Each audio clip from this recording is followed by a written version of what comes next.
everyone, it's Jess here from the Scrappy Sisters, and thank you for joining me for day 7 of our Scraptember series. So today's prompt is white background. Now obviously you could take this as big or as little as you like. You might just have a white background but then cover it in a whole bunch of stuff, and that is totally acceptable. I tried my best to sort of keep my layout as minimalish as I could and have quite a decent amount of white space, of white background.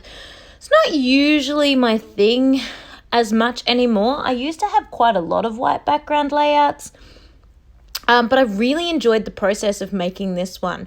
I used the Pink Fresh Studio Let's Stay Home collection and documented a photo of myself. It's a little selfie. I'm all rugged up, sitting on the couch in my lounge room because my husband refused to let me put the heater on and I was cold. Anywho, in the description box down below, I will pop links to the fantastic Laura Alberts, who we of course are collaborating with for the whole month of September.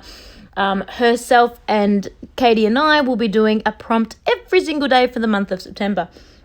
We are also joined by the fantastic Shannon Allor, who is over on the YouTube channel She's Crafty. So if you are not subscribed to her, I highly recommend that you pop on over to her channel and subscribe to her, and of course watch her white space video today. She's got a whole bunch of stuff over on her channel, lots of hops, lots of challenges, some haul videos, lots of process videos, mini kits, how to kill a kit with style. She's the work. So definitely pop on over to her and check out her channel.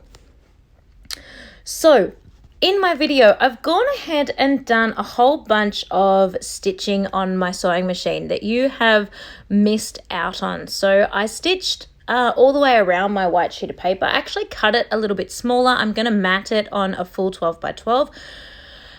So it's an 11 by 11 now, my white background, and I have stitched in white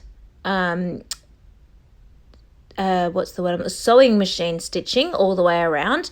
And then my little cluster of these clusters, I'm kind of pretending are like pocket page clusters. They're sort of 3x4 cards, but not quite. Some were leftover scraps, and I've just layered all those on top of each other. The rainbow piece of paper, I stitched all the way around it, and then I stitched a line through the tags. I did all of that once I'd already bunched it all together as a big clump, is when I did all of my stitching. Now that that's all down, I'm going to adhere this onto my paper. Now, as I mentioned, I kind of want to have it sort of a decent amount of white space, so I'm sort of deciding where exactly to put it. I want it over on the left-hand side, but I couldn't decide if I wanted it in the center or a little bit lower down.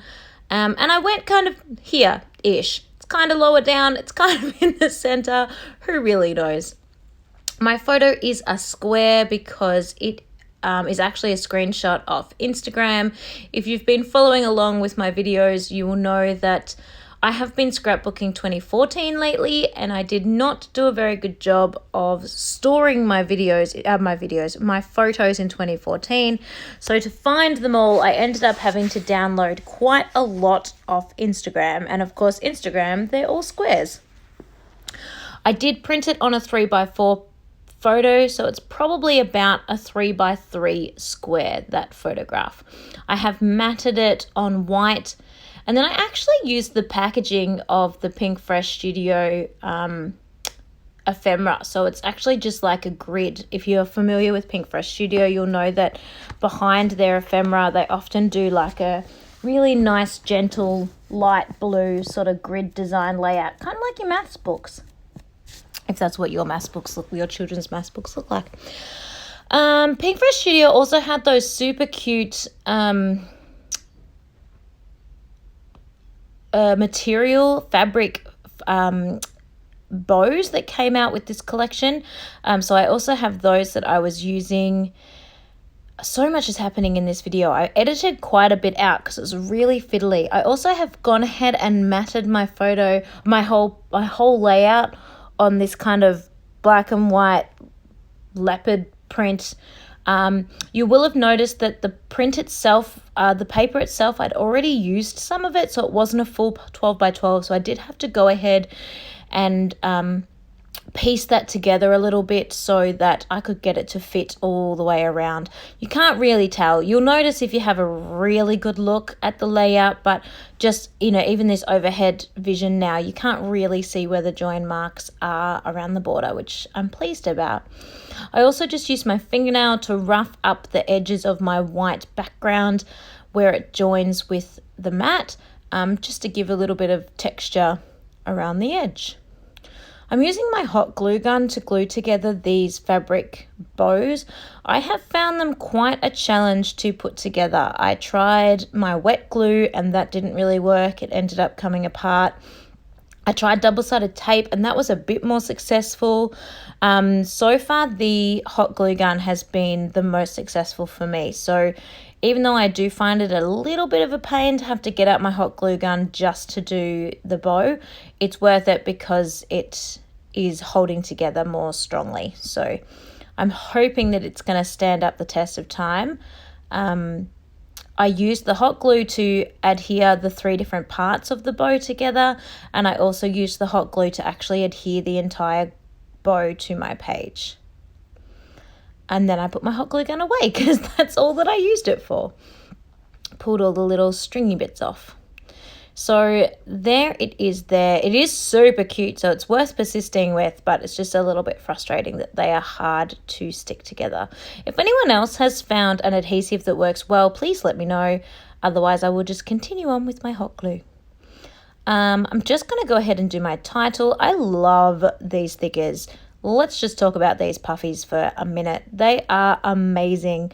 I just love the color. I love the font. I just love them.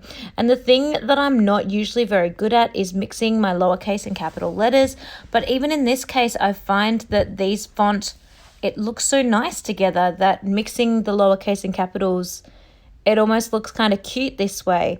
For this particular layout, I obviously am mixing my capitals and lowercases because I'd run out of lowercase y's.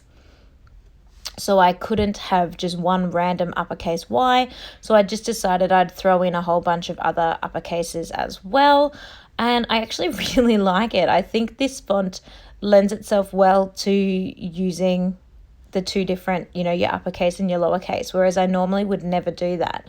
So I'm really happy with how that looks.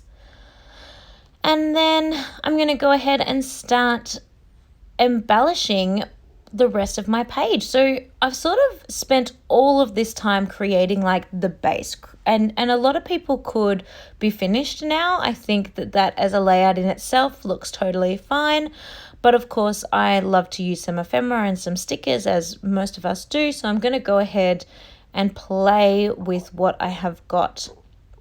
So I got this collection in a kit. So I have got the stickers, I have got the ephemera, and I also have the enamel dots. So I'm going to have a play with all of those and see what I can add to my page. So pulling all the ephemera out now, I straight away saw that oven mitt and thought that could work really well because it looks a bit like a mitten, even though there should be 2 of them. So I popped him in, but I end up deciding, as I look through the collection and find there's a bunch of other baking things, I end up deciding I'm not going to use it now because it'd probably be handy on an entire page about baking. So I'm actually just going to strategically save it for when I do a baking layout. There are a few bits and pieces that I find a little bit tricky to use. Like, I know I'm going to have a little bit of trouble with the puzzles, so I was trying to get, or puzzle pieces, so I was trying to get those on, but struggled. I couldn't really get those to fit. So I end up kind of sticking with this stay home, stay warm, stay cozy, chill on the couch kind of vibe, because that's really what's happening in the actual photograph.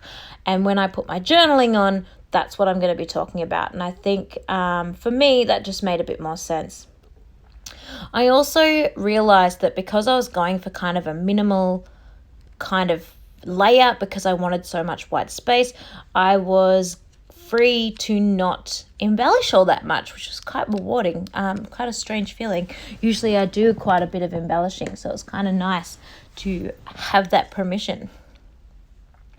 So I knew I wanted something up there, and I was happy with the teacup because I'm sure I would have been having a cup of tea.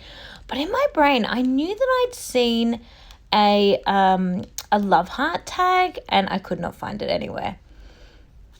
So because I introduced that bright green, I really wanted to carry that bright green down with the cluster near the photo. So that tag about having coffees and couch and staying warm needed to come into play because I really needed that green color now to sort of complement the bright green I put up near my title. Ah, there it is. It was still stuck in the bag. It hadn't come out, silly Willy. I knew that I'd seen it. So now I've got that. And now that I've done that, I'm almost finished. I am really happy with the way this is looking. I really love all the white space I've created. I really love the way I've used the cut aparts and the sort of scraps to make 3x4 cards. Would be a really cute layout to use pocket page cards with, as we've all got so many of those and they're hard to use. So it would be a really cute page to do that. You could round the corners of your photograph if you're using the pocket page cards that have rounded corners, and just pretend that was the look you're going for. You wanted that sort of soft roundness. You could even round the large 11 by 11 white paper. You could round those corners too and just have a whole rounded corner thing happening. That would be really cute. So here is my layout. Thank you so much for watching. Please make sure you check that description box down below so you can hop on over to Shannon's layout and to Laura's layout. Thank you for joining me on day 7. I hope you're enjoying this series so far. Please like and subscribe and drop me down a comment and I will get back to you. Thanks everyone. Have a wonderful day.